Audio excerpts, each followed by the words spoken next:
यत्सङ्कल्पात्तपतितपनो वातिवातः समिन्दे वह्निर्दत्ते धरणिरुदधिर्लङ्घते नैव वेलाम् सोऽयं श्रीमान् निखिलजगताम् अन्तरात्मवतीर्णो धर्मं रक्षन् दिशतु कुशलं स्वामिनारायणो नः। श्री स्वामिनारायण भगवाननी जय। अक्षर पुरुषोत्तम महाराजनी जय। गुणातीतानंद स्वामी महाराजनी जय। भगत जी महाराजनी जय। शास्त्री जी महाराजनी जय। योगी जी महाराजनी जय। प्रगट गुरु हरि प्रमुख स्वामी महाराजनी। હમણાં થોડાક સમય પહેલા રાજકોટના એક હરિભક્ત મંદિરે મળવા માટે આવ્યા. એમનો પ્રશ્ન એ હતો કે સ્વામી, થોડાક સમય પહેલા મને સ્વપ્નું આવ્યું છે, એ સ્વપ્નની વાત મારે આપને કરવી છે. શેનું સ્વપ્નું આવ્યું? સ્વપ્નમાં હરિકૃષ્ણ મહારાજે દર્શન દીધા અને પરમ પૂજ્ય સ્વામીશ્રીએ દર્શન દીધા. તો બહુ સારી વાત કહેવાય, સૌભાગ્ય કહેવાય, આનંદ કહેવાય. પણ કે સ્વપ્નમાં એવું આવ્યું કે હરિકૃષ્ણ મહારાજને લઈને સ્વામી બાપા ઊભા હતા અને સ્વામીશ્રીએ મને સેવાની આજ્ઞા કરી કે 11,000 રૂપિયા તું સેવા કરી દેજે. હું સેવા કરી દેવાની, પણ કે ક્યાં કરવું એ હજુ તો હું પૂછું એ પહેલા તો બાપા અદ્રશ્ય થઈ ગયા. એટલે હવે મને મૂંઝવણ થઈ છે કે સેવા મારે ક્યાં કરવી. બધું રાજકોટમાં રહીએ એટલે રાજકોટમાં જ કરવાની હોય ને, કે ના કે પૂછવું પડે બાપાને કે સેવા મારે ક્યાં કરવી. તો ફોન કરવો છે. એટલે મેં બાપાને ફોન જોડ્યો. એમનો અત્યંત આગ્રહ હતો, જૂના હરિભક્ત હતા. એટલે સાંઈ બાપાને કીધું કે સ્વામી એક હરિભક્ત છે, એમને આ પ્રકારનું સપનું આવ્યું છે અને તમને આવો 11,000 માટે ટાઈમ મળે છે, મને આનંદ થયો. નહીં તો બિલ ગેટ્સને કે લક્ષ્મી મિત્તલને એવા સ્વપ્ન દીધા હોત તો ઘણી રાહત થઈ જાય એક સાથે. એમાં આમાં આપે ટાઈમ કાઢ્યો. સ્વામી કે કોણ છે? એટલે બધું આ હરિભક્ત છે, બધું એને સપનું આવ્યું છે અને આ પ્રકારે સેવા કરવાની ઈચ્છા છે. સ્વામી કે પહેલા એને પૂછ કે એની એ પ્રકારની ક્ષમતા છે. મેં કીધું એની ક્ષમતા છે જ. સ્વામી કે બારોબાર તું ના કે એને પૂછ પહેલા કે સેવા કરી શકે એમ છે કે નહીં. મેં કીધું સ્વપ્નમાં દર્શન દીધા એટલે કરે જ, કરવાની જ હોય ને, એમાં આપ ચિંતા શું કરવા કરો છો? સ્વામી કે એવું નહીં, એની આર્થિક સ્થિતિ છે કે નહીં પૂછ. એટલે મેં એને ફોન ચાલુ રાખીને પૂછ્યું. કન્સ્ટ્રક્શન એની લાઈન છે. કીધું બાપા કહે છે કે 11,000 થશે કે નહીં? એ કે થશે. બાપા બોલ્યા છે એટલે થઈ જશે, કરી નાખીશ. સ્વામી કે એમ નહીં, તું પાછો બાજુ ઊભો રહીને પ્રેરણા ના આપ્યા કરીશ. કે સ્વામી કે એનાથી થાય એવું હોય તો જ વાત કરે, 11,000 કરવા એવું નહીં. કે સ્વપ્નમાં ભલે હું બોલ્યો પણ એની શક્તિ ન હોય તો ન કરે. પછી એને વડોદરા બાપા એ સમયે અટલાદરા બિરાજમાન હતા. મેં લેટર લખી આપ્યો રાજેશ્વર સ્વામી પર, ત્યાં મળવા માટે મોકલ્યા. સ્વામીને મળવા માટે ગયા. એમણે વાત કરી કે સ્વામી ફોન પર આપની સાથે વાત થઈ હતી. સ્વામી કે ભલે વાત થઈ હોય પણ તારી શક્તિ ના હોય તો ખાલી આશીર્વાદ સમજી લે, સેવા કરવાની કોઈ જરૂરિયાત નથી. પેલા હરિભક્ત સામેથી આગ્રહ કરે છે કે સ્વામી આપે સ્વપ્નમાં દર્શન દીધા, મારે સેવા કરવી છે. એની વચ્ચે પણ આપણા ગુરુ સતત આગ્રહ એ રાખે છે કે તારી ક્ષમતા હોય એટલી જ સેવા કરજે. આજે સમગ્ર ગુજરાત નહીં, સમગ્ર ભારત નહીં, સમગ્ર વિશ્વની અંદર કાંઈ જ આપ્યા વિના અંગૂઠો છીનવી લેનારા દ્રોણાચાર્યોની ખોટ નથી. અને એની વચ્ચે શિષ્યો આપવા માટે તૈયાર હોય ત્યારે ના પાડે એવા આવા વિરલ ગુરુઓ કેટલા હશે.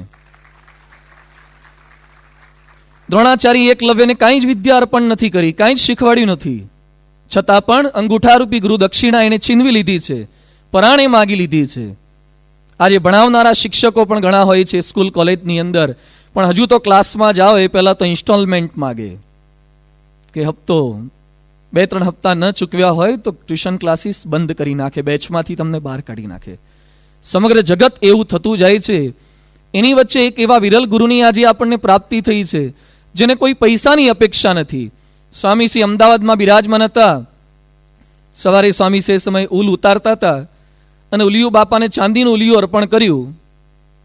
પરમ પૂજ્ય પ્રમુખ સ્વામી મહારાજે ચાંદીના ઉલિયાનો ઘા કર્યો, ફેંકી દીધો. સ્વામી કે ઉલ ચાંદીથી ઉતારવાની છે કે પેલા ઉલિયા સામાન્ય ઉતારીએ એમાં શું ફરક પડી જાય છે? ન સ્વીકાર્યું. આપણને કોઈ ચાંદીનું ઉલિયું આપતું જ નથી, પણ કદાચ આપે તો એમ સમજાય કે હવે હરિભક્તોને સંતોનો મહિમા સમજાયો. સ્વામી બાપાએ ચાંદીના ઉલિયાનો ઘા કરી દીધો. ન તો એમને કોઈ પદાર્થમાં મોહ છે. બાપાને સંતોએ વાત કરી કે સ્વામી આપને નોબલ પારિતોષિક પ્રાપ્ત થવું જોઈએ. સ્વામી કહે છે એ લોકો આપણને શું પારિતોષિક આપવાના? મને તો શાસ્ત્રીજી મહારાજ અને યોગીજી મહારાજ રૂપી 2 નોબલ પારિતોષિક પ્રાપ્ત થયા છે. એમને કોઈ ચાંદીના ઉલિયા રૂપી પદાર્થની આવશ્યકતા નથી, ન તો એમને નોબલ પારિતોષિકની આવશ્યકતા છે. ભગવત ચરણ સ્વામીએ કીધું કે આપ વડાપ્રધાન થાવ, નાણાપ્રધાન થાવ.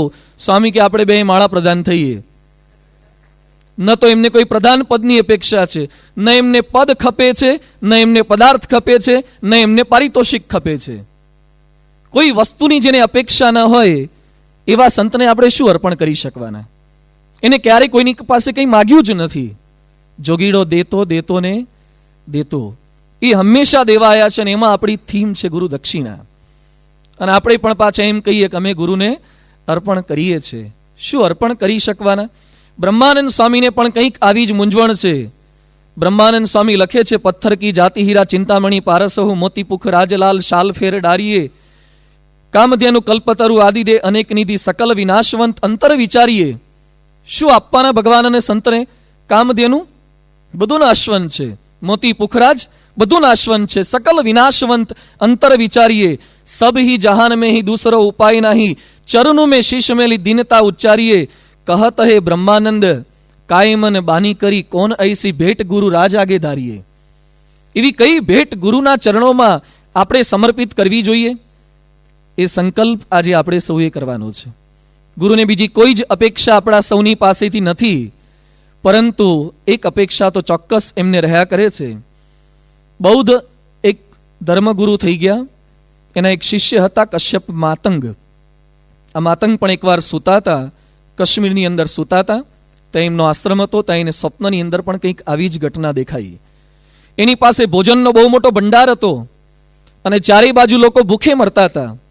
એની પાસે ભોજનના અખૂટ ભંડાર, એની આજુબાજુના લોકો ભૂખે મરે. એટલે એને મનમાં પ્રશ્ન થયો કે આવું તો કે આજુબાજુમાં છે નહીં, છતાં મને આવું સ્વપ્ન કેમ આવ્યું? અને એણે પોતે એના આધારે એની મુલવણી કરી કે ભગવાન બુદ્ધ મને કહેવા માગે છે કે તારી પાસે જ્ઞાનનો અખૂટ ભંડાર છે, તારી બાજુના લોકો એ જ્ઞાન ગરીબીમાં જીવી રહ્યા છે. એ લોકોને તારી પાસે જે જ્ઞાનનો ભંડાર છે એ તું ડિસ્ટ્રીબ્યુટ કર. અને ત્યાર પછી એણે સંકલ્પ કર્યો કે તથાગત બુદ્ધની મારી ચો તરફ રહેતા લોકોને સંસ્કાર આપવાની, પ્રચાર કરવાની આદેશ છે, આજ્ઞા છે. એટલે ઘોડા ઉપર ગ્રંથો લાદ્યા બૌદ્ધ ધર્મના અને કારાકોરમની ઠંડીમાંથી પસાર થઈ અને ચાઇનાની અંદર બૌદ્ધ ધર્મ સૌથી પહેલો ફેલાવનાર આ કશ્યપ માતંગ હતો. ગુરુએ ખાલી સ્વપ્નમાં દર્શન દીધા અને ત્યાં જ ગુરુના સ્વપ્નને સાકાર કરવા માટે એ ચાલી નીકળ્યા. જીવનના અંતિમ શ્વાસ સુધી બૌદ્ધ ધર્મનો પ્રચાર અને પ્રસાર કરવા માટે એ સખત જજુમ્યા. તો આપણા ગુરુનો પણ કંઈક આવો સંકલ્પ છે, આપણા ભગવાનનો પણ કંઈક આવો સંકલ્પ છે. એકવાર શ્રીજી મહારાજ ગઢપુરની અંદર બિરાજમાન હતા. રાત્રિનો સમય હતો. મહારાજ અચાનક જાગી ગયા.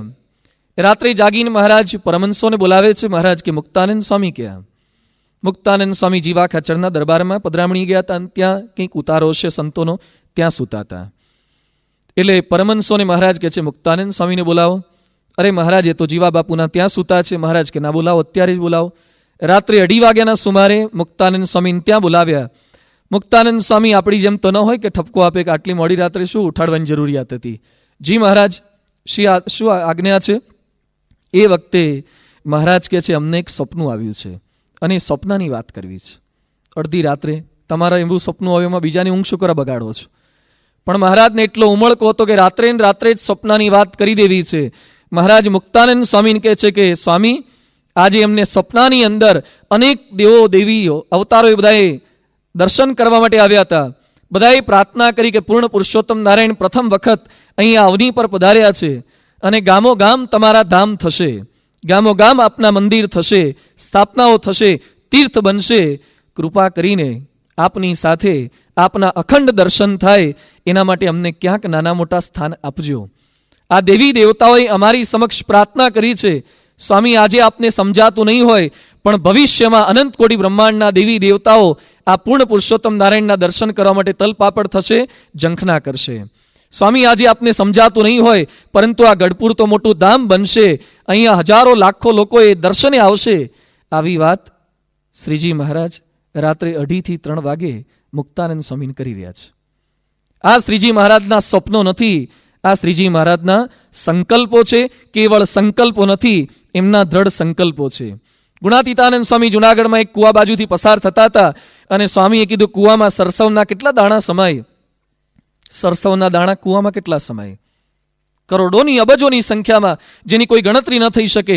સ્વામી કહે છે, એની બાજુમાં ઉભા રહી અને તીર છોડ્યું હોય આકાશની અંદર, એ તીર કેટલી હાઈટ પર જાય? કુવાની અંદર સરસવના દાણા ભરવાના અને એ સરસવના દાણાની હાઈટ, તીરે જેટલી હાઈટ પ્રાપ્ત કરી હોય એટલું એનું લેવલ વધારતા જવાનું. સ્વામી કે એટલા જીવોનું અમારે આ દેહે કરીને કલ્યાણ કરવું છે. આવો શુભ સંકલ્પ લઈને આ પરંપરા આવેલી છે. કંજૂસ તો આપણે છીએ કે આપણને આવો સંકલ્પ થતો જ નથી કે આટલા જીવોનું કલ્યાણ કરવું છે, આટલાનું સારું કરવું છે. આ લોકો બહુ વિશાળ હૃદયના હતા. પરંપરાના પ્રત્યેક ગુરુવરીઓના જીવનની અંદર આવા શુભ સંકલ્પો આપણને જોવા મળે છે. યોગી બાપા વિદ્યાનગરમાં બોલ્યા હતા કે 500 વર્ષમાં પૃથ્વીનો એક પણ ખૂણો એવો ખાલી નહીં હોય જ્યાં અક્ષર પુરુષોત્તમનું ભજન નહીં થતું હોય. આ યોગી બાપાનો શુભ સંકલ્પ છે. આપણને કદાચ ન સમજાય, ન મનાય. સાંઈ બાપા રાજકોટ આવ્યા હતા ગત વર્ષે. બાપા આગળ આ જ સંકલ્પો બધા હું વાંચતો હતો અને આ બધા સંકલ્પો વાંચે એમાં યોગી બાપાના સંકલ્પ તો કેવા હદ કરી નાખે એવા એમના સંકલ્પો છે. ન જ મનાય એવા સંકલ્પો છે. જાપાનમાં મંદિર થશે, કાશ્મીરમાં મંદિર કરવું છે. કાશ્મીરમાં પોલીસ ચોકી નખાતી નથી, પોલીસો નથી રહી શકતા, ત્યાં અમે કેમ ના રહેવાના? એવી પરિસ્થિતિમાં યોગી બાપા કે ત્યાં મંદિર કરવું છે ને આ એમના શુભ સંકલ્પ હતા. યોગી બાપા કે 1 લાખ સાધુ બનાવવા છે, 1 લાખ સાધુ બનાવવા છે. આવું બોલ્યા જ એટલે સામે બેઠેલા હસે એટલે યોગી બાપા પાછા બોલે. યોગી બાપા કે ગુરુ તમે હસો છો પણ સત્પુરુષ વાક્યમ ન ચલંતી. સત્પુરુષનું વાક્ય ક્યારેય ચલાયમાન થતું નથી. આવા શુભ સંકલ્પ એમણે કરેલા. આ સંકલ્પોનું પઠન હું પ્રમુખ સ્વામી મહારાજ આગળ કરતો હતો. પછી બાપાને છેલ્લે પ્રશ્ન કર્યો કે સ્વામી, યોગી બાપા આટલું બોલી ગયા છે પણ આ બધું ક્યારે થશે? સ્વામી કે પહેલા ઘણું બધું નહોતું મનાતું એ થયું. મેં તો ઘણું થયું, ઘણું નહોતું મનાતું. સ્વામી કે હજી તને નહીં મનાતું હોય ને ભવિષ્યની પેઢીઓમાં થશે. કેટલું એ થશે? સ્વામી કે આપણે હાજર હોઈએ કે ન હોઈએ, મોટા પુરુષના સંકલ્પો એ સાકાર થાય જ છે. એકવાર બોલે છે, એ કરીને બતાવે છે. પરંતુ એ સંકલ્પને સાકાર કરવા માટે આપણે સૌ પ્રયત્નશીલ નથી. એનું દુઃખ આ ગુરુ પરંપરાને રહ્યા કરે છે. 58ની સાલમાં યોગીજી મહારાજ ગોંડલમાં બિરાજમાન હતા અને યોગી બાપા એ વખતે એક વાક્ય ખૂબ સુંદર બોલ્યા હતા. સ્વામી કે 10 લાખ જેટલા સત્સંગીઓ છે, જો બધા જ વાત કરવા માંડે તો 50 લાખ થાય, પણ અમારી એ આજ્ઞા કોઈ પાળતું જ નથી. આ યોગી બાપાના શબ્દો છે. યોગી બાપા ક્યારેય કોઈની ફરિયાદ ન કરે. એ યોગી બાપા કહી રહ્યા છે કે આટલા સત્સંગી છે પણ પ્રત્યેક વાત કરવા માંડે તો લાખો સત્સંગી થઈ જાય, 50 લાખ સત્સંગી થઈ જાય, પરંતુ એ આજ્ઞા કોઈ પાળતું નથી. ગુરુ પરંપરાએ કેવળ આવો બળાપોટ નથી ઠાલવ્યો. એમણે પોતાના સમગ્ર જીવન દરમિયાન સખત અને સતત પ્રયત્ન કરતા રહ્યા છે. એમનો શુભ સંકલ્પ હતો એટલે એમના યોગમાં પ્રત્યેક વ્યક્તિને લેતા ગયા છે. શ્રીજી મહારાજે પેલા કાઠીને, કોળીને, કણબીને દરેકને પોતાની પકડમાં લીધા છે. મહારાજ કે આ વખતે કોઈને બાકી નથી રાખવા અને એના માટે સખત પ્રયત્ન કર્યો. ગુણાતીતાનંદ સ્વામી બરવાળા ગામમાંથી પસાર થતા હતા. સ્વામીને શરીરે કસર હતી, તાવ વર્તાતો હતો. એ વખતે કાળુ સુથારે વિનંતી કરી, સ્વામી આપ થાકલો ખાઓ, રોકાઈ જાઓ, આરામ કરો. એ વખતે ગુણાતીતાનંદ સ્વામી એક વાક્ય બહુ સુંદર બોલ્યા. સ્વામી કહે છે, કાળુ મને પૂર્ણ પુરુષોત્તમ ભગવાન સ્વામિનારાયણે 10-20 લાખનું સોંપ્યું હોત તો થાક ખાઈ લેત, આરામ કરી લેત, પરંતુ શ્રીજી મહારાજા આખા બ્રહ્માંડનું સોંપીને ગયા છે એટલે છેલ્લો શ્વાસ ન મૂકું ત્યાં સુધી આરામ નહીં થાય. અને આપણે એ ગોંડલ ગામની અંદર બેઠા છીએ. આ અક્ષરદેરી એ કયું સ્થાન છે? અક્ષરદેરીમાં ગુણાતીતાનંદ સ્વામીનું શું થયું હતું? અક્ષરદેરીમાં ગુણાતીતાનંદ સ્વામી ધામમાં સીધાવ્યા છે જ્યાં એમનો અગ્નિ સંસ્કાર કરવામાં આવ્યો છે. ગુણાતીતાનંદ સ્વામીનું જીવન ચરિત્ર વાંચજો. ગુણાતીતાનંદ સ્વામીએ ધામ ગમનના કેટલાક કલાકો પૂર્વે પણ પધરામણી કરી છે આ ગોંડલ ગામની અંદર. ધામમાં જતા પહેલા પણ જે પધરામણી કરતા ગયા હોય એ પુરુષોના મનની અંદર કેટલી અપેક્ષા હશે. પોતાનું જ્ઞાન, પોતાની આ વાતો એ લોકો સુધી પહોંચાડવાનો કેવી ધગશ, કેવો ઉત્સાહ એ લોકોના હૃદયની અંદર હતો. પરમહંસોને મહારાજે જે જ્ઞાન પીરસ્યું હતું એ લોકો પણ એ રીતે વર્ત્યા છે. બરવાળા ગામની અંદર જ આપણા પરમહંસોએ ખેતરમાં ખેડૂતને વાતો કરતા હતા. વિરોધ ઘણા બધાનો, ખેડૂત ના સાંભળે, ન માને, છતાં પણ પરમહંસો એની પાછળ ચાલે. પેલા એ બળદને ચલાવવા માટેનો પરોણો આવે આગળ અણીવાળો, લોખંડની ખીલી ફીટ કરેલી હોય, એ પરોણો આપણા પરમહંસને માર્યો, લોહીની ધારા છૂટી, પેલા મૂર્છિત થઈ ગયા. પછી પેલો હળ ચલાવવા લાગ્યો, નઠારો બનીને જોતો પણ નથી સામે. ત્યાં પરમહંસ બાનમાં આવ્યા પછી ચાલતા ચાલતા એની પાસે ગયા અને હજી વિનંતી કરતા કહે છે કે માની જા, સ્વામિનારાયણ ભગવાન છે. મૂર્છામાંથી જાગૃત થયા પછી પણ આ લોકોના મુખમાંથી આ જ પ્રકારના શબ્દો એ સતત રહ્યા કરતા હતા. આવી આપણી આદર્શ પરંપરા છે. ભગતજી મહારાજ, શાસ્ત્રીજી મહારાજ, અને શાસ્ત્રીજી મહારાજ તો કહેતા કે અક્ષર પુરુષોત્તમને માટે દેહ કુરબાન છે, અક્ષર પુરુષોત્તમનો બળદિયો છું, અક્ષર પુરુષોત્તમ માટે સપચને ઘેર વેચાવવું પડે તો પણ ઓછું છે. આવા ઢગલાબંધ પ્રસંગો આપ સૌએ સાંભળ્યા છે, બાળકોને કીધા છે. એ નિર્ગુણ સ્વામીના 28 સ્મરણના પ્રસંગો હોય કે શાસ્ત્રીજી મહારાજને ગાડામાં ઉચકીને બેસાડવા પડતા હોય અને ખાનદેશમાં પધરામણીએ જતા હોય, એ બધા જ પ્રસંગો આપણે સાંભળ્યા છે. પણ છતાં પણ અંતરથી એક અસ્મિતા ઉજાગર થઈ જવી, એક ચિનગારી લાગી જવી, કાયમ માટે એવો ફોર્સ અંદરથી આમ એસ્ટાબ્લિશ થઈ જવો, એ અત્યંત અઘરું છે. યોગી બાપાનું એક વાક્ય આ શિબિરમાંથી આપણે સૌએ ગુરુ દક્ષિણા માટે કોતરી રાખવા જેવું છે. યોગી બાપા કહે છે કે સ્વામી, અમે જો તમારી જાહેરાત નહીં કરીએ તો, બોલો તો ખરા, જો તમારી જાહેરાત નહીં કરીએ તો તમે રાજી નહીં થાઓ. યોગી બાપા એડવર્ટાઇઝ કરવાની વાત કરી રહ્યા છે. જે ક્યારેય પોતાનો પ્રચાર કરવાની વાત ન કરે, ગુરુના પ્રચારની વાત છે કે અમે આપની જાહેરાત નહીં કરીએ તો આપ રાજી નહીં થાઓ. જગતમાં આપનો મહિમા ફેલાવી શકીએ કે આપ કોણ પુરુષ થઈ ગયા. યોગી ગીતાના પ્રત્યેક શબ્દો તો વાંચીએ. શ્રી યોગી બાપા બોલ્યા છે, મને અડધો રોટલો ખાવા મળે તો ખાઈને સૂઈ રહું, પણ શાસ્ત્રીજી મહારાજની સંસ્થા વધે તે માટે દાખલો કરું. આપણે સંસ્થા વધે ઘટે એ તો મહારાજના હાથમાં છે. કરતા હરતા તો મહારાજ છે, આપણે કરનારા કોણ? નિમિત્ત માનીને આવા મોરા આગળ રાખી અને આપણે પ્રયત્ન ન કરવો, આવી પરિસ્થિતિ આપણા સૌની થતી હોય છે. એટલે આટલો ઉત્સાહ ઉમંગ એ પરંપરાના જીવનમાં તો છે જ, અને વર્તમાન કાળે સ્વામી બાપાના જીવનમાં જે ઉત્સાહ છે, સ્વામીએ જે પ્રતિજ્ઞા લીધી છે કે મારા દેહના અંતિમ શ્વાસ સુધી હું સખત અને સતત પ્રયત્ન કરતો રહીશ. 88 વર્ષની એમની ઉંમર છે, અનેકવિધ શારીરિક તકલીફો છે, ડોક્ટરોની અનેક વખત ના થઈ છે, છતાં પણ જે પ્રયત્ન કરી રહ્યા છે BAPSના પ્રચાર અને પ્રસાર માટે. સ્વામી બાપા સારંગપુરમાં બિરાજમાન હતા. ગયા વર્ષે બાપાને મળવા માટે પરમાર કિશોર મંડપના કિશોરભાઈના દીકરા એ મધુભાઈ આવ્યા હતા. અને એ વખતે સ્વામી સંતોએ નક્કી કર્યું હતું કે એને પૂજા આપવી. પછી બાપાને પહેલેથી વાત કરી રાખી હતી કે સ્વામી આ પરમાર મંડપવાળાના દીકરા છે, એને પૂજા અર્પણ કરવાની છે. એટલે સ્વામી એને વાત કરી. બહુ જૂનો યુવક છે, સ્વામી બાપાનો પ્રસાદીભૂત આખો પરિવાર છે. પરમાર કિશોર મંડપ પાસે કોઈ જ મોટા એવા ગાળા નહોતા, કોઈ એવા મંડપ નહોતા. યોગી બાપા એ ગોંડલમાં ઉત્સવ હતો ને કિશોરભાઈને બોલાયા. યોગી બાપા કે ગુરુ આપણે ઉત્સવ કરવાનો છે, ગાળા નાખવાના છે. એ કે સ્વામી મારી પાસે 2-3 ગાળા જ છે, મારા મિત્રના માગી લાવું ત્યારે અહીંયા શરદ પૂનમનો ઉત્સવ થાય. જેની પાસે પરમાર કિશોર મંડપ પાસે 3 ગાળા નહોતા 15x20ના. યોગી બાપા કે ઓલ હિન્દુસ્તાનમાં મોટામાં મોટો મંડપ થશે. અને આજે 10 લાખ માણસોને મંડપ નીચે બેસાડવા હોય, 10 લાખને મંડપ નીચે બેસાડવા હોય, એટલા મંડપના ગાળા, લાકડા, ચંદની બધું એની પાસે છે. એ મધુભાઈ યોગી સ્વામી બાપાના દર્શને આવ્યા. પછી સ્વામી એને એવું બોલ્યા કે મધુ તારી પાસે અત્યારે કેટલા ગાળા છે? એટલે એમણે કીધું કે સ્વામી આટલા લોકોને બેસાડી શકીએ. સ્વામી કે તું પ્રયત્ન કરે કે નહીં, વધે એમાં રાજી થાય કે કુરાજી થાય? નાના બાપા વધે એમાં રાજી થવું. સ્વામી કે તું તારો જેમ બિઝનેસ વધે એમ રાજી થાય છે, એમ પૂજા લોકોને આપવી અમારો બિઝનેસ છે. સ્વામી કે લોકોને સત્સંગી કરવા એ અમારો બિઝનેસ છે, તો એમાં અમારા હરિભક્ત વધે તમે રાજી ના થઈએ? સ્વામી કે આજે સંકલ્પ કર કે પૂજા ગ્રહણ કરવી છે અને રોજ પૂજા કરવી છે. આજે સ્વામી બાપા પોતાના યોગમાં આવનાર પ્રત્યેક વ્યક્તિને વાતો કરી રહ્યા છે. એમની શારીરિક તકલીફો ઘણી છે. હમણાં તિથલનો રિપોર્ટ આવ્યો. તિથલમાં નીલકંઠવણીની પૂજન વિધિ કરવા માટે સ્વામી કે છે ઊભા રહેવું છે. સંતો કે બેસી જાઓ. સ્વામી કે ના, ઊભા કરવી છે. ઊભા રહ્યા, પૂજન કર્યું અને આરતી ઉતારતા હતા. હજુ તો 3જી કડી માંડ આવે ત્યાં થાકી ગયા અને બેસી જવું પડ્યું.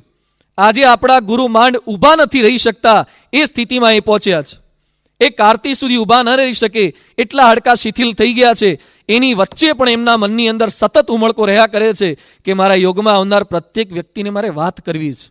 આજે ફોન ઉપર પણ ઘણીવાર બાપા સાથે વાતો કરીએ, ઇવન કોઈને લઈ ગયા હોય છતાં પણ સ્વામીના અંતરમાં ઉમળકો છે કે આને સત્સંગની વાત પીરસવી છે. તો શા માટે આ લોકોની બેટરી આટલી પાવરફુલ છે? શું કરી નાખવું છે આમને? કોઈ રેકોર્ડ બ્રેક કરવા છે કે આટલા સત્સંગીઓ બનાવી દેવાય? ના, પ્રથમ 67 લખ્યું છે કે મારો જે સંગી એને આ લોકની વાસના તૂટી જાય ને ભગવાનનું પરમ ધામને પામે, આ જ સંકલ્પ સાથે આપણી આ પરંપરા જીવી રહી છે. દરેકને વાત કરવાની એમની ઈચ્છા છે, આદેશ છે. અમદાવાદનો એક યુવક બાપાને મળ્યો. બાપા એને પૂછ્યું કે રાજુ તું શું કરે છે? એ કે સ્વામી હું ઇન્કમ ટેક્સમાં સેલ ટેક્સમાં જોબ કરું છું. બાપા કે તારે કરવાનું શું? એ કે સ્વામી અમારે કોઈક જગ્યાએ રેડ પાડવાની હોય. સ્વામી કે રેડ પાડો એટલે તમે કરો શું? સ્વામી કે ગેરકાયદેસર કર્યું હોય, આઈટી ભર્યા ન હોય બધું, એટલે સરકારના અધિકારીઓ ક્યારેક 15, ક્યારેક 50, ક્યારેક 100, 150 જેવી મોટી ફર્મ એક સાથે 300 પણ એક જગ્યાએ તાટકતા હોય છે. અધિકારીઓ એની ઓફિસમાં, એની નોકરીના જગ્યાએ અથવા તો ઘરે, દરેક જગ્યાએ એક સાથે પહોંચી જાય. સ્વામી કે કરવાનું શું? એ કે બાપા અમે તાત્કાલિક પહોંચી અને કમ્પ્યુટર કનેક્ટ નેટ થ્રુ હોય બધું કટ કરી નાખીએ, ટેલિફોન વાયર કટ થઈ જાય, મોબાઈલ ન લાગે એના માટે જામર ફિટ થઈ જાય, બીજી બધી સિસ્ટમ આખી ગોઠવાઈ જાય અને ઘરના તમામ સભ્યો હોય સભ્ય દીઠ 2 વ્યક્તિ ગોઠવાઈ જાય કે એની આજુબાજુમાં 2 જણા અમારા ઇન્કમ ટેક્સના સેલ ટેક્સના ગોઠવાઈ ગયેલા હોય. સ્વામી કે તારે શું કરવાનું હોય? એ કે બાપા મારે જે મુખ્ય વ્યક્તિ હોય મને જોબ એવી આપે છે કે મુખ્ય વ્યક્તિની બાજુમાં બેસી રહેવાનું. સ્વામી કે શું કરો તમે? એ કે બાપા એ મારી સામે જોયા કરે, હું એની સામે જોયા કરું. ખાવા જવા દેવાનું, બીજું કશું જ ન કરવા દે તમને, ખાવા નાવા ધોવા સિવાય. બેસી જ રહેવાનું, કોઈની સાથે વાત ન. 1 દિવસ ચાલે, 2 દિવસ ચાલે, 5 દિવસ આ દરોડાવાળા ચેકિંગ કર્યા કરે. ઘર આખું ફેદી નાખે, વીખી નાખે, કોઠાર માત્ર દાણા માત્ર બહાર કાઢી દે, કંઈ બોલી ના શકાય આ લોકોની સામે. સ્વામી કે 3 દિવસ તું એની સામું જોયા કરે, એ તારી સામું જોવે, એના કરતાં એટલો ટાઈમ તું આપણી સત્સંગની વાતો એને કરતો હોય તો અલા રેડ પડી હોય તાર સત્સંગની વાતો સાંભળે કોઈ?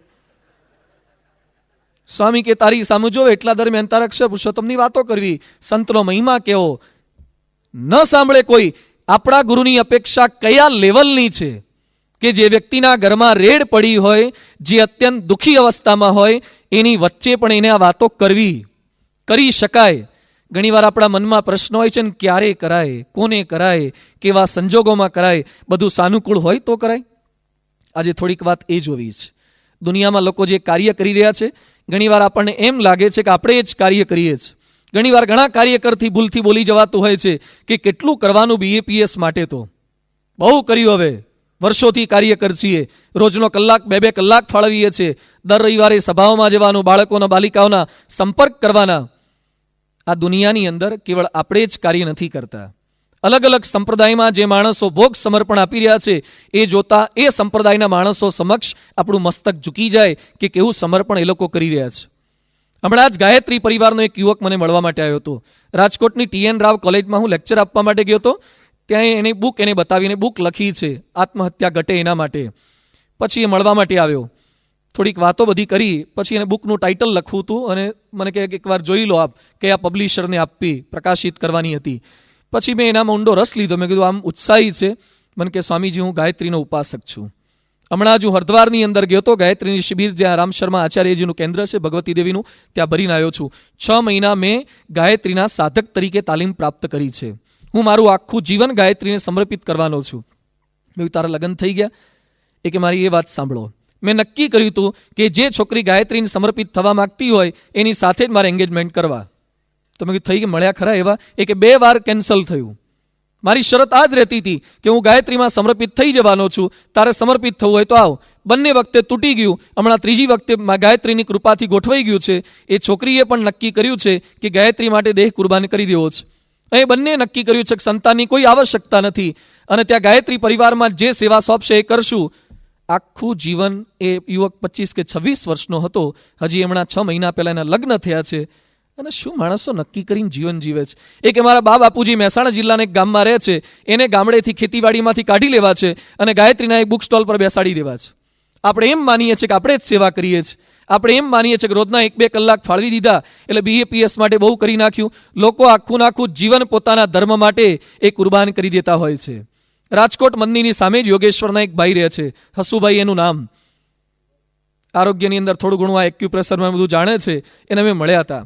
માણસે યોગેશ્વર સંપ્રદાય માટે જે કુરબાની આપી, હવે તો એ ફરી ગયા, પલટાઈ ગયા, આપણામાં આવી ગયા છે બધા પ્રકરણ એ લોકોમાં થયા. એટલે પણ એ હસુભાઈ જો ડેડિકેશન છેલ્લા 35 વર્ષથી એક પણ દિવસ એને યોગેશ્વરની એક સભા ચૂક્યા નથી.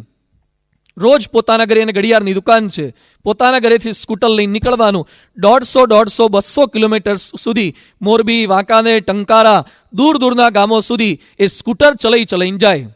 રાત્રે 1 વાગે, 2 વાગે, 3 વાગે પાછા આવવાનું. આ રીતે માણસો કાર્ય કરે છે. એક દિવસે એના દીકરાના લગ્ન હતા, બપોરે લગ્ન પૂરા થયા અને 3 વાગે એ પ્રચાર અને પ્રસાર માટે નીકળી ગયા છે. એક દિવસ નથી ચૂક્યા. તો યોગેશ્વર ધર્મની અંદર તો કોઈ સાધુ જ નથી અમારા જેવા. ખાલી કાર્યકર્તાઓ જ કાર્ય કરી રહ્યા છે. ન તો ગાયત્રી પરિવારમાં એવો સમુદાય છે, કાર્યકર્તાઓ જ કાર્ય કરી રહ્યા છે. પ્રત્યેક ધર્મની અંદર મિશનરી ઝીલ સાથે આ માણસો કાર્ય કરે છે. અને ખ્રિસ્તીઓની તો વાત જવા દો. શું માણસો મિશન લઈને બેઠા છે. એમાં એ મોર્મન વાળા તો, મોર્મન એક ખ્રિસ્તી ધર્મનો ફાંટો છે અને એની અંદર એ લોકો જે કાર્ય કરી રહ્યા છે, અત્યારે ફાસ્ટેસ્ટ ગ્રોઈંગ કોઈ રિલિજિયન હોય, ઇટ્સ અ મોર્મન. 1 વર્ષની અંદર લાખો અનુયાયીઓ વધારી નાખે છે. એ લોકોમાં નિયમ છે કે પ્રતિ વર્ષ 12th સાયન્સ પાસ કર્યા પછી અથવા તો બેચલર થયા પછી નોકરી સ્વીકારવાની નહીં અને 2 વર્ષ એ મોર્મનને ડેડિકેટ કરી દેવાના. ગયા વર્ષે 2-3 વર્ષ પહેલા એ લોકોના હજારો છોકરાઓ, લગભગ 58,000 જેટલા છોકરાઓ, જે સાધક તાલીમ કેન્દ્ર નહીં પણ યુવા તાલીમ કેન્દ્ર આપણે સારંગપુરમાં ખોલ્યું ને, 6 મહિનાની તાલીમ, એમ એ લોકોના 2 વર્ષની તાલીમ હોય છે. પછી હું બહાર નીકળીશ ને મારું જ્ઞાન પેલું એક્સપાયર ડેટ થઈ ગયું હશે, પછી મને કોઈ નોકરી નહીં આપે, મનમાં પ્રશ્ન નહીં કરવાનો. 2 વર્ષ આપી દેવાના. ગમે તે દેશમાં મોકલે, તમારા ખર્ચે જવાનું. જાપાનમાં, જર્મનીમાં, ચાઇનામાં, પાકિસ્તાનમાં, કોઈ પણ દેશમાં તમારે ક્રિશ્ચિયાનિટીનો પ્રચાર અને પ્રસાર કરવા માટે જવાનું. એમાંથી કેટલાક યુવકો એ આની અંદર જાપાનની અંદર ગયા. કોઈ માને નહીં, કોઈ વાત સ્વીકારવા તૈયાર ના થાય. દરવાજા ખખડાવે. 100 ઘરે એ લોકો ફર્યા, 100માંથી 99 ઘરે તો દરવાજા ખુલ્યા નથી. એક ઘરે દરવાજો ખોલ્યો અને એમ બોલ્યા, આજ પછી અમારી સોસાયટીમાં ક્યારે નહીં આવવાનું. અમે માનતા જ નથી ક્રિશ્ચિયાનિટીમાં. છતાં આપણે એ લોકો હિંમત ન હાર્યા. એ સોસાયટીમાં એક પ્લે ગ્રાઉન્ડ હતું, નાનો બગીચો હતો. એ બગીચામાં જે 100 ઘરવાળાના બધાના દીકરાઓ રમતા, એની વચ્ચે આ છોકરાઓ, 2 છોકરાઓ ગયા, 12th સાયન્સ વાળા કે ત્યાંનું જે કંઈ ભણેલા હોય. પછી છોકરાઓને રમાડે, ક્રિકેટના સાધનો લાયા, ફૂલ રેકેટ ને બધું લાયા, છોકરાઓ સાથે ફ્રેન્ડશીપ કરી. પછી કે દીકરાઓ તમારે ભણવામાં કંઈક તકલીફ હોય તો પણ પૂછવું, એટલે એ લોકોની બુક્સમાંથી થોડી ગાઈડલાઈન આપે. આ રીતે એ લોકોની સાથે રેપો સંબંધ વધારતા ગયા. અને છોકરાઓને કે તમારું ઘર કઈ બાજુ છે? એ કે તમે અમારા ઘરે કેમ ના આવો? એ કે આવીએ. એમ કરતાં કરતાં છોકરાઓના ઘરે, છોકરાઓએ વાલીને વિનંતી કરી કે આ લોકો અમને મફતમાં ભણાવે છે, ઘરે બોલાવ્યા. જે લોકો માટે દ્વાર બંધ હતા એ લોકો માટે દ્વાર ખુલી ગયા. એ 100 ઘરના તમામ સભ્યોને આ લોકોએ ખ્રિસ્તી કરી નાખ્યા. શું મિશનરી ઝીલ સાથે ક્યારેય ઉદાસ થતા જ નથી. હમણાં ગયા વર્ષે રાજકોટમાં હું ઓફિસમાં બેઠો હતો અને ત્યાં બારીમાંથી એક સાથે બધા ગામડાના બહેનો ભાઈઓ ઉતર્યા. એટલે મેં કીધું આ એક સાથે આવા પ્રાદેશિક ડ્રેસમાં કોણ આવ્યું, ક્યાંથી આવ્યા? એક છોકરાને મેં તપાસ કરવા માટે મોકલ્યો. એ કે વાંકાનેરના ગ્રામ્ય વિસ્તારના આ કેટલાક ભાઈઓ છે અને કેટલાક બહેનો છે.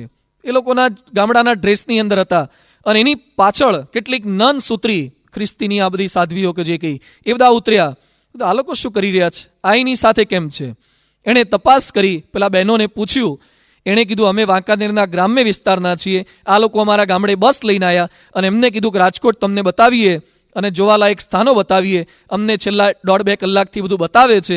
આ તમારું સ્વામિનારાયણ મંદિર પણ બતાવ્યું અને બપોરનું જમવાનું અમારું પ્રેમ મંદિરમાં જે એ લોકોનું ચર્ચ છે ત્યાં રાખ્યું છે. આજુબાજુના ગામડાઓમાંથી લોકોને ભેગા કરવાના અને ધીમે ધીમે બધી રાજકોટની કે આવા મોટા શહેરોમાં જોવાલાયક સ્થળ બતાવવાના.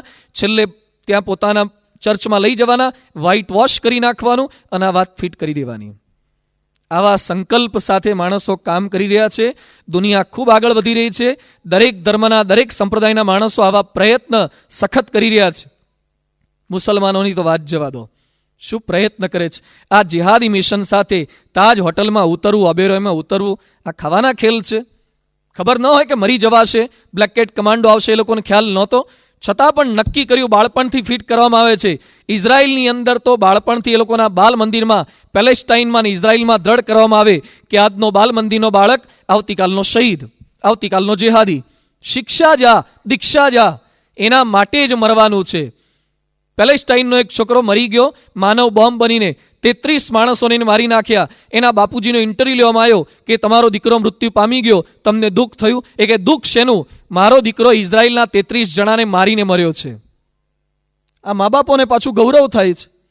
આવી અસ્મિતા સાથે એ લોકોના પરિવાર પણ જીવતા હોય છે. એટલે આપણે સૌ પણ કૃત નિશ્ચયી થવાનું છે, સંકલ્પ કરવાનો છે.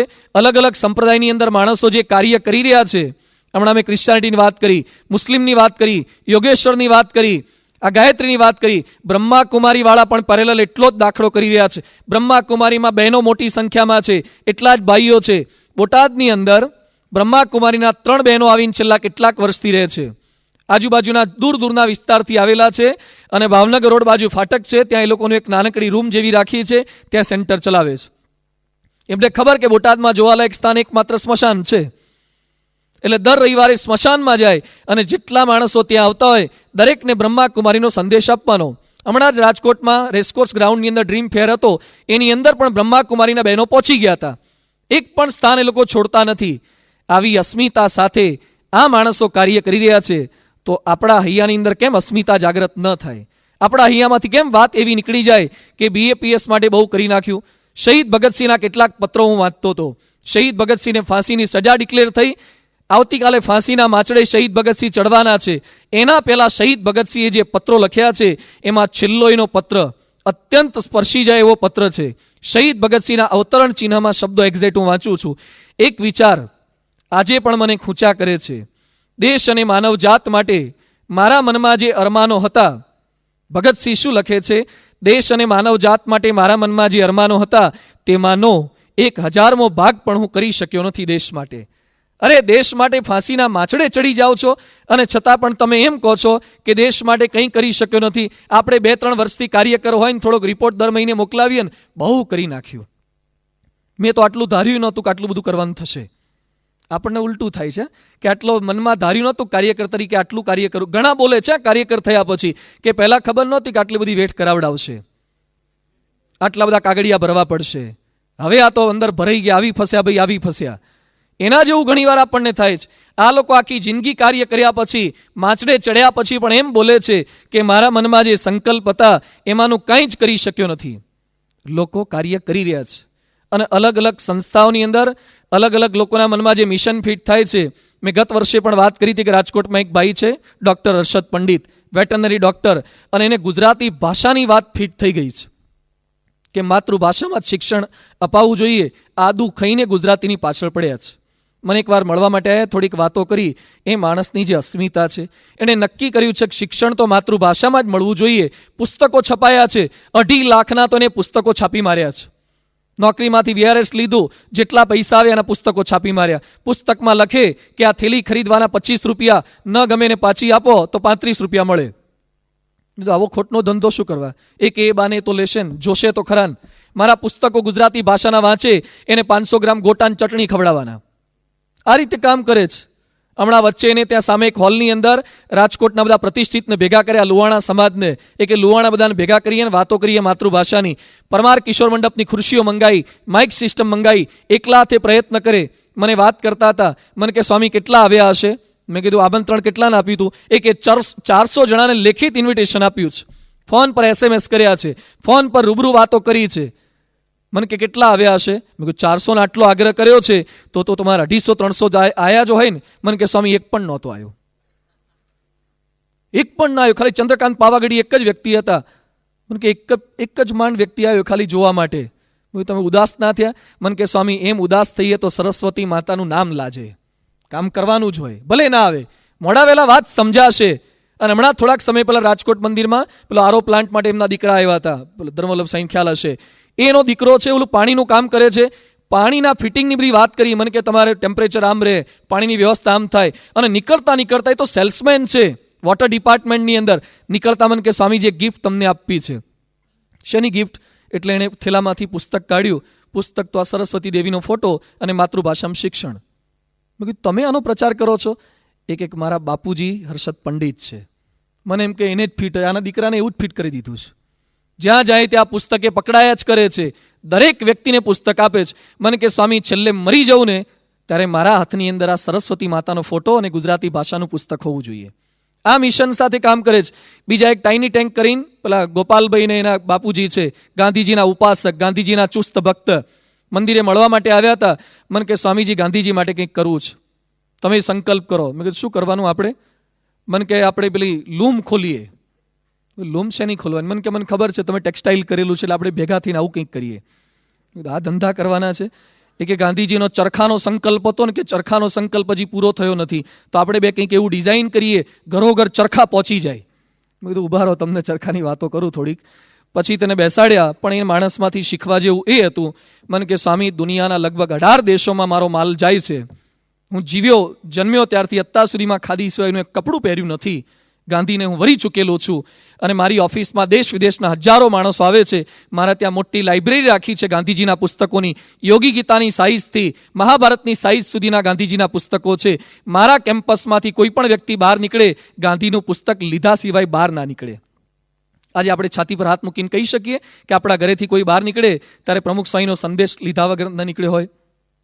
અઘરું છે. કોઈને સંદેશ ના આપીએ, કેટલાય સમય સુધી બેઠા હોય તોય.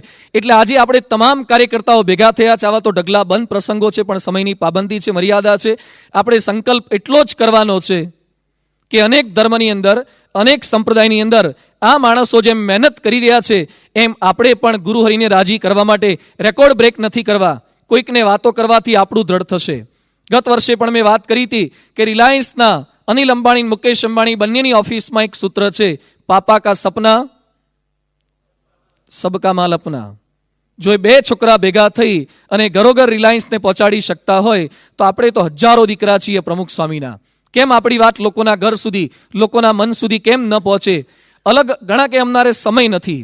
સમય હમણાં જ હું ઇન્ટરનેટમાંથી મને કટિંગ આપી ગયા હતા જેહોવાઝ વિટનેસ ક્રિશ્ચિયાનિટીનું. અત્યારે ટેનિસની અંદર 2 બાઈઓ બહુ પ્રખ્યાત છે, સેરેના વિલિયમ્સ ને વિનસ વિલિયમ્સ. અબજો પતિ બાઈઓ છે અને સચિન તો એની આગળ કંઈ કમાતા નથી. આ લોકો ટેનિસમાં વિમલ્ડનમાં જે કમાતા હોય છે, ધોની બોની કાંઈ હિસાબમાં ના આવે, એટલા અબજો રૂપિયા આ લોકો કમાય છે. એના ઇન્ટરવ્યુ મેં વાંચ્યા બંને બહેનોના, શું કામ કરી રહ્યા છે ક્રિશ્ચિયાનિટી માટે. એના એઝ ઇટ ઇઝ હું શબ્દો વાંચું છું. અમે અમારા પંથના અનુયાયીઓ સાથે ઘનિષ્ઠ સંપર્ક રાખીએ છીએ. જ્યારે આ પંથમાં ન માનનારાઓ સાથે અમે બંને બહેનો ભળતા નથી. અમે સપ્તાહમાં 3 વાર યોજાતી અમારા ખ્રિસ્તી પંથની સભાઓમાં નિયમિત જઈએ છીએ. સેરેના વિલિયમ્સના વિનસ વિલિયમ્સ દેશ વિદેશમાં ટેનિસ સ્ટાર તરીકે પ્રખ્યાતિ પામી હોય, એ અઠવાડિયામાં 3 વાર પરાસભા ભરે છે. આમાંથી 3 વાર પરાસભા ભરનારા કેટલા? અગ્રેસરો સિવાયના 3 વાર પરાસભા ભરે છે. અને હજી આગળ લખે છે, વળી ડોર ટુ ડોર પ્રચાર કાર્યમાં પણ ભાગ લેવાની અમારી ઈચ્છા છે, પણ અમને મળેલી પ્રસિદ્ધિ આવું કરવામાં અંતરાયરૂપ બને છે. અમે ક્યાંય જઈએ અને તરત જ અમારા ચાહકો ટોળે વળી જાય છે, અમને જવા દેતા નથી. અમે બંને બહેનો સંકલ્પ કરી રહ્યા છે કે કોઈ ન જોવે એવા ટાઈમે રાત્રે પણ અમારે સંપર્ક કાર્યકર બની અને પ્રચાર તો કરવો જ છે. આ કક્ષાની બાઈઓ આટલા અબજો રૂપિયા કમાયા પછી, આવી પ્રસિદ્ધિ પ્રાપ્ત થયા પછી પણ એને આવો સંકલ્પ થાય છે કે અમારે ક્રિશ્ચિયાનિટીનો પ્રચાર કરવાનો છે. તો આપણે સૌએ તો મનમાં કટિબદ્ધ થવાનું છે કે એના માટે કાર્ય કરવું છે. તામિલનાડુની અંદર એઆઈએડીએમકેના સંનિષ્ઠ વખતે જયલલિતા જીતી ગયા ઇલેક્શનની અંદર. પછી આ જયલલિતાનો ચાહક, એટલે એને જયલલિતા જીત્યા એટલે રાજી કરવા માટે માનતા માની હતી અને તિરુપતિ ગયો. અને તિરુપતિમાં ગયા પછી જયલલિતાની જીતની ઉજવણી કરવા માટે એણે પોતાની જીભ કાપી નાખી. છરી લઈ ગયો તો અને જીભ કાપીને તિરુપતિ આગળ હુંડી લટકાઈ રાખી હોય છે, એ હુંડીમાં અર્પણ કરી. એણે સંકલ્પ કર્યો તો કે મારા જયલલિતાજીનો ડંકો વાગવો જોઈએ તામિલનાડુમાં, એટલે તો હું જીભ અર્પણ કરી દઈશ. જે જયલલિતાને રાજી કરવા માટે આ લોકો જીભ કાપી શકે છે, આપણે પ્રમુખ સ્વામીને રાજી કરવા માટે જીભ કાપવાની નથી, જીભ આપવાની છે. જીભ કાપનારા ઘણા છે, આપનારા ઓછા છે. આપવાની છે. આપણી આ જીભ જિંદગીના છેલ્લા શ્વાસ સુધી, આપણી જીભ જ્યાં સુધી હલતી રહે ત્યાં સુધી પ્રમુખ સ્વામીનું નામ અને ગાન એ આપણા મોઢાની અંદરથી સતત થયા કરે. કદાચ આપને એમ લાગશે ક્યારે થશે, આ સંકલ્પ તો છે, આપણે શું કરી શકીએ? અહીંયા બેઠેલાને એમ થાય કરી નાખવું જોઈએ, કરી નાખવું જોઈએ, વાત સાચી, પણ તમે શું કરશો હવેથી અહીંયાથી ગયા પછી? આપણા યોગમાં આવનાર પ્રત્યેક વ્યક્તિને વાત ન કરી શકીએ? આપણા ઘરે દૂધ આપવા આવતો હોય, છાપું નાખવા આવતો હોય, પ્રત્યેક વ્યક્તિના હૈયામાં આ અક્ષર પુરુષોત્તમનો સંદેશ એ આપણે નાખવાનો છે. કદાચ એક ધડાકે તરત પૂરો થાય એવું નહીં લાગે. કેનેડીએ બહુ સુંદર વાત કરી છે, all this will not be finished in 100 days. 100 દિવસમાં પૂરું નહીં થાય, કદાચ 1000 દિવસમાં પૂરું નહીં થાય, બટ લેટ્સ બિગિન. શરૂઆત તો કંઈક કરીએ, થશે. આપણી અંદર નિષ્ઠા હશે, દ્રઢતા હશે, ચોક્કસ પરિવર્તન પામશે. આમાંથી ઘણા કાર્યકર એવા હશે જે સ્વામિનારાયણમાં નહોતા માનતા. આમાંથી ઘણા કાર્યકર એવા હશે જેણે સ્વામિનારાયણ સંપ્રદાયની ટીકા કરી હશે, વાણીઓ કાણીઓ સ્વામિનારાયણ એકાદ વાર બોલ્યા હશે. એવાય ઘણા હશે જે ના પાડતા હતા, જે વિરોધ કરતા હતા, એ લોકો કાર્યકર થઈ ગયા. અરે કાર્યકર નહીં, અમારા 800 સાધુમાંથી ઘણા એવા સાધુ છે જે સ્વામિનારાયણને ગાળો દેતા હતા, સ્વામિનારાયણને નહોતા માનતા, પણ એ લોકો આવી ગયા. એ લોકો ચુસ્ત સાધુ થઈ ગયા અને બીજાને પ્રચાર પ્રસાર કરે એવા સંનિષ્ઠ થઈ ગયા. એટલે ક્યારે કોઈ ના પાડે છતાં હિંમત હાર્યા સિવાય સતત પ્રયત્ન કરીએ. આપણી દ્રઢતા હોય તો ચોક્કસ કાર્ય થાય છે.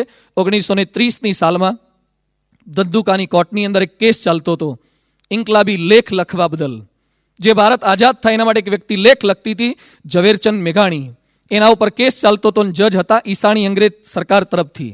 એટલે ઝવેરચંદ મેઘાણીને એક પાંજરામાં પૂરવામાં આવ્યા અને જજ ઈસાણી એમને પ્રશ્ન પૂછે છે કે આપ ભારતના લોકો ઉશ્કેરાય એવા લેખ કેમ લખી રહ્યા છો? પાંજરામાં ઝવેરચંદ મેઘાણી મશહૂર લેખક એ ઉભેલા હતા. એને આવો પ્રશ્ન પૂછ્યો કે તમે આવા લેખ કેમ લખો છો? એ વખતે ઝવેરચંદ મેઘાણીએ જજ સાહેબને કીધું, સાહેબ પ્રશ્ન એવો ન પૂછવો જોઈએ આવા લેખ હું કેમ લખું છું. આજે હું આપને પ્રશ્ન પૂછું છું કે આપ ભારતીય હોવા છતાં, આપ ભણેલા હોવા છતાં, સાક્ષર હોવા છતાં, ભારતની કુખે જન્મ્યા હોવા છતાં પણ ભારત માટે એક પણ લેખ કેમ તમે નથી લખતા? જજને આવું કહી દીધું એણે. અને તમે એમ કહો છો કે ભારતની આઝાદી હું માગણી કરું છું, દેશ મારો છે, અંગ્રેજોએ છીનવી લીધો છે, મારા દેશની આઝાદી માગું એ મારો હક માગી રહ્યો છું. જજ એકદમ થોડાક આકડા ઉતાવળા થઈ ગયા અને કે છેલ્લે તારી ઈચ્છા શું છે? તને સજા થવાની એ પહેલા તારી કઈ ઈચ્છા? એ વખતે ઝવેરચંદ મેઘાણી એક ગીત ગાય છે, હજારો વર્ષની જૂની અમારી વેદનાઓ, કલેજા કંપાવતી ચીરતી સમય કથાઓ, નથી ખબર અમારે પંથશી આફત ખડી છે, ખબર છે એટલી કે મા ભૌમની હાકલ પડી છે. ગમે તેટલી તકલીફો આવશે, વિઘ્નો આવશે, કમ વોટ મેં, ગમે તે આવે પણ મારે કામ કરી બતાવવું છે. જજની આંખમાં આંસુ આવી ગયા, ડૂમો ભરાઈ ગયો. જજ કહે છે અત્યારે હું કોઈ નિર્ણય નહીં આપી શકું. બરખાસ્ત કરી દીધી અદાલત. બીજા દિવસે ફરતી અદાલત બોલાવવામાં આવી અને બધા હજારો માણસો બેઠેલા હતા. અને જજ એ વખતે કહે છે કે મારી કલમ વડે 2 કામ હું કરી રહ્યો છું, મારી કલમ વડે 2 કામ હું કરી રહ્યો છું. અંગ્રેજ સરકારનું હું ખાઉં છું, અંગ્રેજ સરકારનો પગારદાર છું. એટલે પહેલો આદેશ એ આપી રહ્યો છું, આવા ઇન્કલાબી લેખ લખવા બદલ ઝવેરચંદ મેઘાણીને 2 વર્ષની જેલની સજા કરું છું. અને અત્યાર સુધી ભારત માટે મેં કંઈ જ નથી કર્યું. આ સરકારનો ગુલામ હતો એટલે આજથી હું આ અંગ્રેજ સરકારની નોકરી છોડી દઉં છું અને ઝવેરચંદ મેઘાણીની જેમ હું પણ દેશ માટે લખવા માટે કુરબાની સ્વીકારી લઉં છું. આપણે જો મેઘાણી થઈએ, ઈસાણી તો એની જાતે બદલાઈ જાય. આપણે આ થવાની જરૂરિયાત છે. આપણા મનની અંદર સંકલ્પ આ કરવાનો છે. ચર્ચિલને જ્યારે પૂછ્યું 23 જૂન 1940ના દિવસે સેકન્ડ વર્લ્ડ વોર ચાલતી હતી, ચર્ચિલ પ્રવચન કરતા અને પ્રવચનમાં હંમેશા પોતાની પ્રજાને પ્રશ્ન પૂછતા, you ask what is our policy? તમે પ્રશ્ન પૂછશો કે આ વખતે આપણી પોલિસી શું છે? I will say it is to wage war by sea, land and with all our strength. આપણી બધી જ તાકાતથી આપણે યુદ્ધ કરવું છે. બીજો પ્રશ્ન ચર્ચિલ હંમેશા લોકોને પૂછતા, you ask what is our aim? તો એ મને પ્રશ્ન પૂછશો કે આપણું ધ્યેય કયું છે? આઈ વિલ સે ઇન વન વર્ડ. ચર્ચિલ હંમેશા એક જ વાક્ય બોલતા, વિક્ટરી. અત્યારે નાના મોટા સરપંચોએ જે આમ કરે છે ને, ચર્ચિલમાંથી આવ્યું છે. બધા આમ કરતા ઇલેક્શનમાં આમ કરવા માંડે છે. એ ચર્ચિલનું એક જ સૂત્ર હતું, વિક્ટરી. હરાવા છે, આપણી વાતનો સ્વીકાર કરાવો છે. એમ આજે આપણે સૌ પણ કટિબદ્ધ થઈએ. જિંદગીના છેલ્લા શ્વાસ સુધી પ્રમુખ સ્વામી મહારાજના બનીને આપણી પ્રત્યેક ક્ષણ અને લોહીનો પ્રત્યેક કણ એ આ સંસ્થાના પ્રચાર અને પ્રસાર માટે વાપરતા રહીએ. અને પછી પણ શહીદ ભગતસિંહની જેમ આપણા મોઢામાંથી એ જ શબ્દો નીકળે કે બાપા માટે હજુ તો મેં કાંઈ જ કર્યું નથી. ક્યારેય મુખમાંથી એવું વાક્ય પણ ન નીકળે, મનમાં વિચાર પણ ના આવે કે સ્વામી માટે બહુ કરી નાખ્યું. તો જિંદગીના છેલ્લા શ્વાસ સુધી BAPSના બનીને રહેવાની અને BAPS માટે જીવન વિતાવવાની સતત પ્રેરણા આપણને સૌને પ્રાપ્ત થતી રહે, એમના શ્રી ચરણોમાં પ્રાર્થના.